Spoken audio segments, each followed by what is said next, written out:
Hey, yo, first and foremost, shout out to Lamont Roach and Tank. That was a great fight. I enjoyed it. But, yo, I'm making this video because for the whole buildup, y'all were killing me over my victory over Lamont, saying that he wasn't worthy of the Tank fight. But at the end of the day, I don't care what y'all say. I got that W. That's all I'm saying. I got that. People in the boxing world have talked about the exciting fight between Gervonta Davis and Lamont Roach. Here are some of the craziest comments from the fight.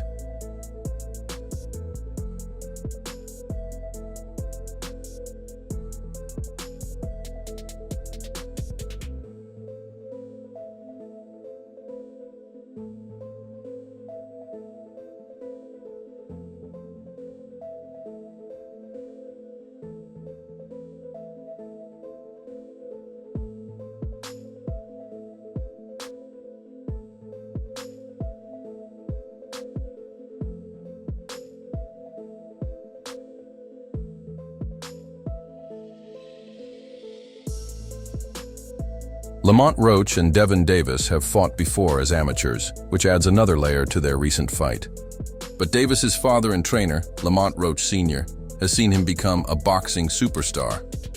But that history didn't matter before the fight. Tensions were high, and the atmosphere was electric. "My mindset is to beat his," Davis told Boxing Scene before the fight.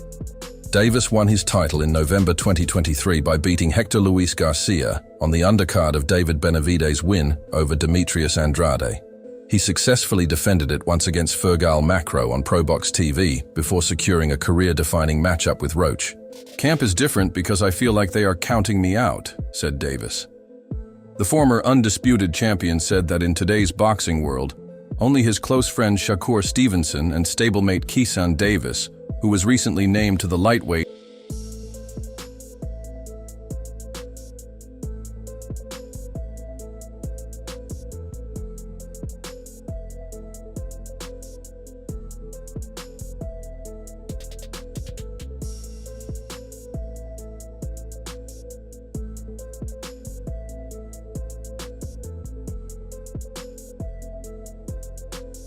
Division's elite have the skills to beat Gervonta Davis in a big way. Davis has made a name for himself as a relentless finisher whose power forces opponents to run away. In his only fight in 2024, he stopped Frank Martin, coming off of a knockout win over Ryan Garcia the previous year. Lamont Roach Jr. looked like he was up against an impossible task, but Muhammad Ali did the same thing when he fought George Foreman and Kinasa. What followed became the stuff of legend, etching the rumble in the jungle into the annals of history, kicking off with the famous line, "Vines are blue and roses are red. Lamont rosé is pink, violets are blue," and Roach didn't waste any time getting to the point that on March 1st, the world may have seen the rise of a new WBA lightweight king. It sounds like March 1st in the new. He said this fight went beyond a routine title defense for Davis or just another challenge for Roach. It was deeply personal.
Their rivalry traces back to 2011, when Davis bested Roach twice as an amateur now.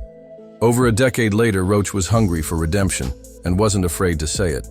But if there was one thing Davis won't do, it's back down. Especially when the trash talk starts flying.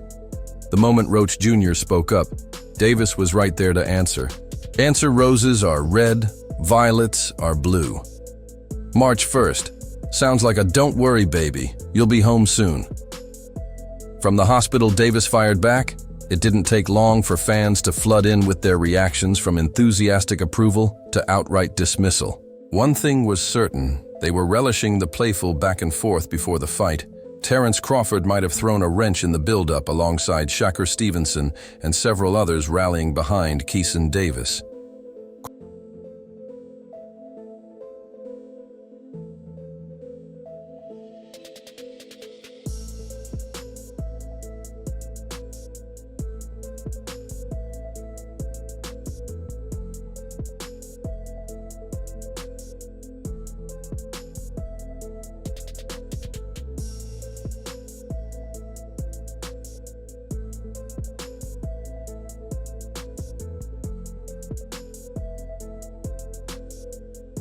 Crawford engaged with a swarm of reporters, with the businessman now crowned the double WBO lightweight champion.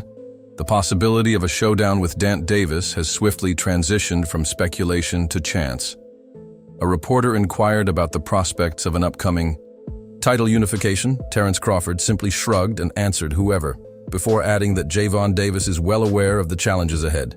He knows what he's up against when he fights Shakur or Keeson. Crawford stated the common criticism of Gervonta "Tank" Davis emerged once again, like many others. Crawford pointed out that Davis has been facing off against opponents who hardly measure up to his skill level.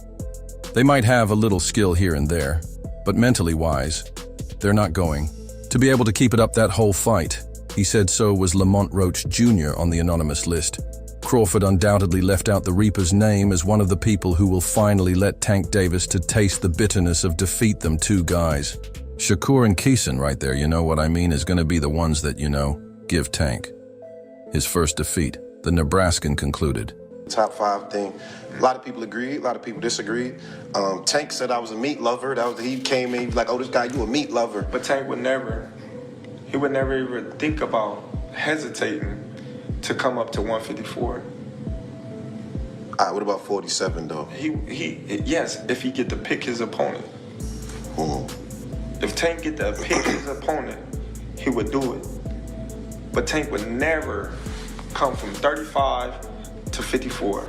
Former champion Mikey Garcia, in an interview with Fight Hub TV, weighed in on the showdown between Gervonta and Lamont Roach while talking the matchup.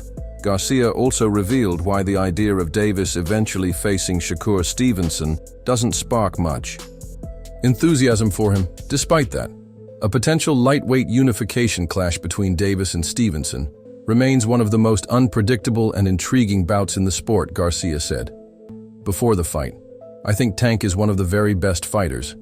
Definitely in the lightweight division, I don't think Roach would be a huge threat for Tank. Tank is very talented, very skilled, and also very experienced at this point.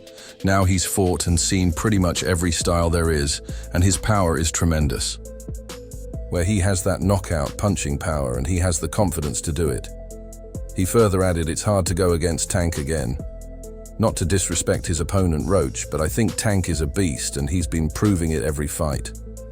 And he probably will win this fight as well. Stevenson is the epitome of the hit and don't get hit philosophy, effortlessly weaving together movement, defense, and speed to dominate his opponents and cruise to decisive victories, though his recent performances have drawn some criticism for not being the most thrilling. He remains confident that when the stakes are highest, he'll rise to the occasion and deliver his best.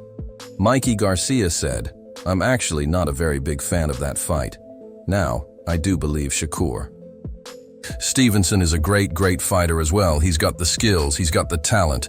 Great boxer, super talented with footwork, with speed, reflexes, counter-punching ability. He's one of the very best.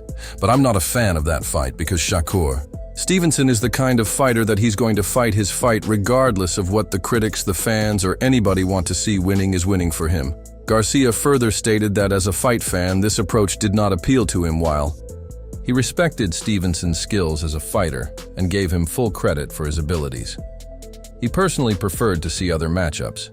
He expressed a preference for a fight between Tank and Lomachenko, as he believed Lomachenko, despite having great footwork speed and reflexes, was more inclined to engage in an actual fight.